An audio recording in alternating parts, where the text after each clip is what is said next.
you doing today? I hope you're having a wonderful day. Now, buying a house can be super exciting, but let's be honest, it's also packed with some pretty confusing words. Two of the most often that people run into are earnest money and down payment. Are they the same thing? Why do you need them? How do they work together? How much money am I really going to need to buy this house? Stick around, because today we're going to break it down into simple, clear terms to make you have the best home buying journey ever.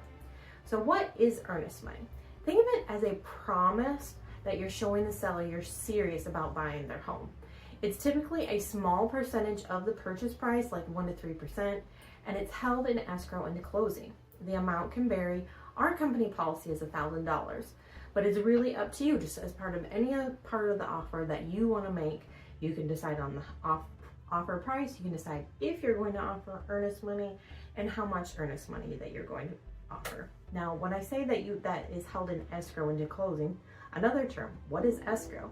Well, it could mean a couple different things. There's an escrow company that actually closes the transaction. They bring the buyer and seller together, they get the funds from the buyer or the lender, and they get the paperwork and the deed from the seller, and then they pay out all the money and send all the documents out. So that's the escrow company. There's also an escrow account, which escrow just means other people's money. So like we have an escrow account for any earnest money paid. We hold that in the escrow account until closing, from when the offer is signed until closing. Title companies also have an escrow account. You can pay the earnest money to the escrow company, you can pay it to the listing agency. There's a couple different options on where you pay it.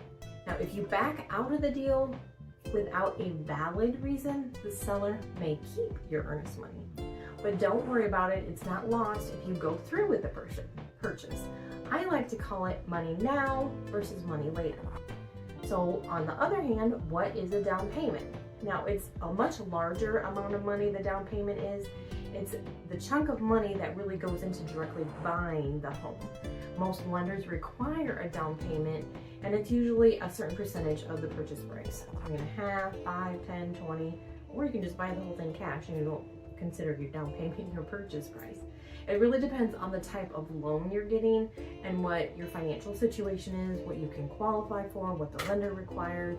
But keep in mind, the bigger the down payment, the smaller your loan, which can lower your monthly payment, or you can pay the loan off quicker, and you can possibly get a better interest rate. But if you put more down payment down, you're definitely going to pay less in interest because you'll be accruing less on the lower principal balance. So it is one of the biggest steps towards home ownership, and that's why down payment is so important. You got to be able to plan ahead and save that money and not use it for something else. Now, there are different types of loans which dictate that down payment needed. Now, there's FHA, VA, RD. Those are government loans. They're backed by the government. Now, usually FHA is 3.5%, but rural development and VA loans, usually you can buy without any money down, and that's 100% loan, so you wouldn't have a down payment. And then there's several different types of conventional loans that usually have anything. Usually when you think of conventional loan, you think 20% down, but it can be as little as 5% down with a conventional loan. Now, if you have any of those loans that you don't put 20% down or more, you're going to have what's called primary mortgage insurance. Basically, it's ensuring that you won't default on your loan, and it's an extra part of your payment every month. So if you can put more than 20% down, or at least 20% down, that's going to save you money.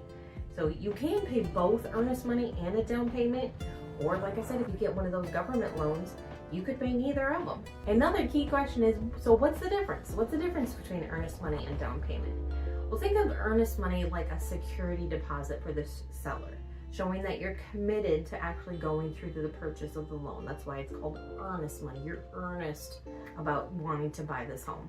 It's temporary. It just gets you from acceptance of the offer to the closing table and all the contingencies in between. Now, it can be refunded depending on the contingencies in your offer. If you have a contingent on your inspection, on your appraisal, on a survey, there's different contingencies that you have with that earnest money that can make it so that you get the money back if you're not satisfied with those contingencies. Now, down payment, on the other hand, is permanent. It's going to cover the purchase of your house. The only time you're paying the down payment is when you get to the closing table and you're getting a deed in return once your lender pays the rest of the loan amount.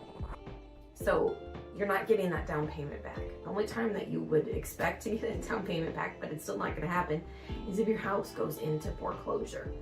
So you think of kind of like earnest money is, I'm serious about buying this and this is my gesture, but your down payment is like, this is mine. This is my investment. So your down payment is not going to be refunded, but your earnest money could. So what actually happens to the earnest money once the deal goes through and you're at the closing table? It doesn't just disappear. Well, some people might kind of think it does, but your earnest money is usually applied towards your down payment or your closing costs. And when you get a closing statement, you're going to have your side of the statement and then the seller has their side. So at the top of a buyer side statement, it's what you owe, the purchase price and any closing costs, and then the bottom half is any credits that you have. So that's where the earnest money would show up. That would be where your loan shows up. It's actually going to show up as a credit because it's going to just go down to the bottom and say what you paid today. It's kind of like a head start on the big payments ahead with your mortgage. Now, your earnest money usually isn't refunded, but if you do get the seller to pay your closing costs as a buyer and you don't have any down payment, you've got those government loans, it is possible that you could get refunded that earnest money, and it's just kind of holding your place from when you get an accepted offer to the closing table. Now, if the deal falls through for any reason outside of the contract, the seller might keep that earnest money. It's really going to depend on why you're terminating and how far along they get in the transaction. And so that's why it is important to have a good real estate agent and understand all the contingencies that you have in your offer. That would be, for example, why if you consider that your purchase cash, but it's actually like money that you have to get out of your 401k.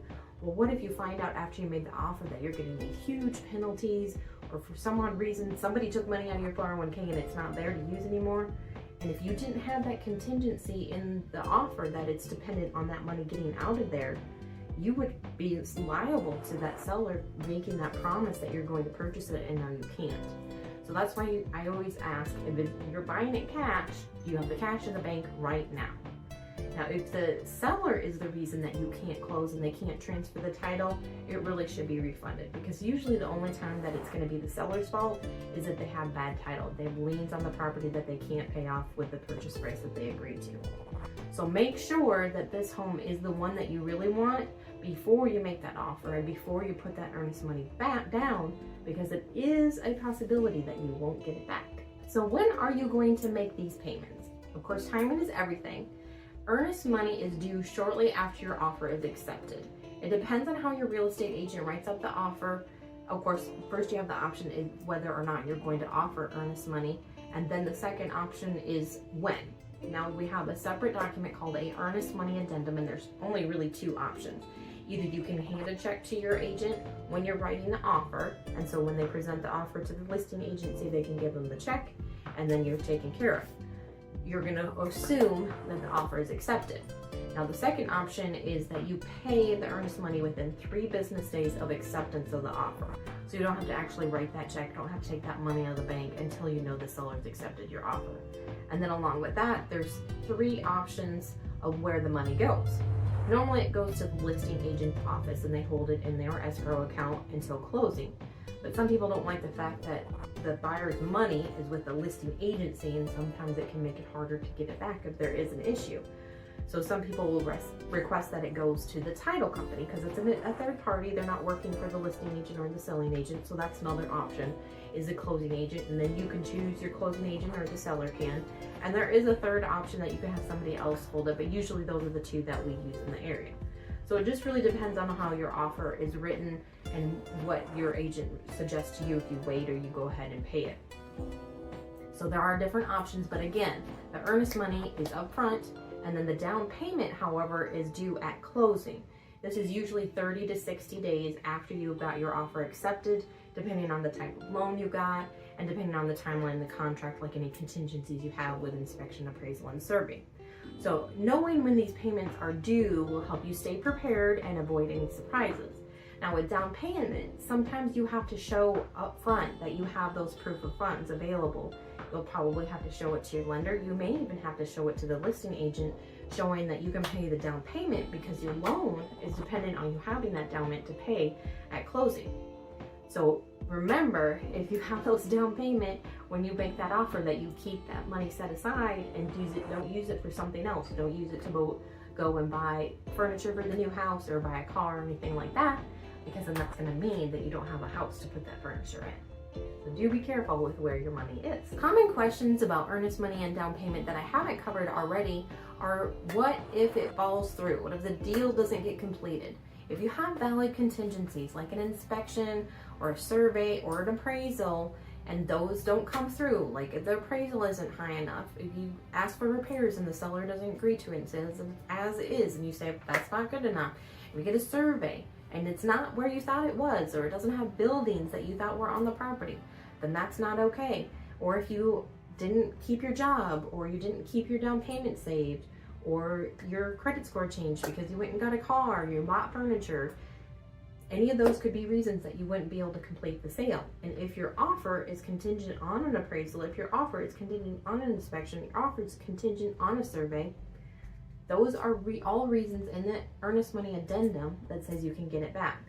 However, it still depends on the seller and all those contingencies in the contract.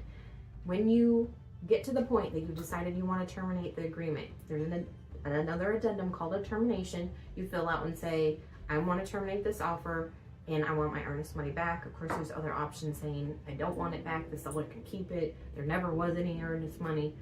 And then it goes to the seller and they have to agree to return it. Now, if it's a contingency in the offer, they really should return it. But everybody is up to their own decision. But also keep in mind in things like the survey, if you agreed to split the cost with the seller, or as a buyer, if you agreed to pay the whole thing of the survey, that really needs to be deducted from the cost of the earnest money before it's refunded to you, because you said you would pay for it and the job was completed. So just keep that in mind when you're worried about getting your earnest money back. Another question that's commonly asked is about gift money for your earnest money or down payment. More than often than not, you're going to be able to use gift money, but it really is dependent on the type of loan that you're getting and who it's coming from and how you're getting it. Most of the time it's going to be okay, but you have to talk to your lender and make sure it's okay before you get that money. And sometimes they'll have to sign a statement saying, this is actually a gift, I don't expect this to be repaid, it's not a loan, because they don't want a second mortgage on the property. So those are a few questions, and if you have any other questions that I haven't covered in today's video, make sure you comment below so I can answer them for you, or reach out to me directly. Understanding earnest money and down payment is a huge step toward becoming a confident home buyer. Remember, earnest money is your good faith deposit, money now, and the down payment is your big investment, money at closing. Together, they make you have a secure home of your dreams. Now, if you're ready to continue the process of the home buying journey, check out this video about how to get down payment assistance that you don't have to worry about paying back. Don't forget to subscribe for more expert tips to make your journey smoother. Thanks for watching and have a blessed day.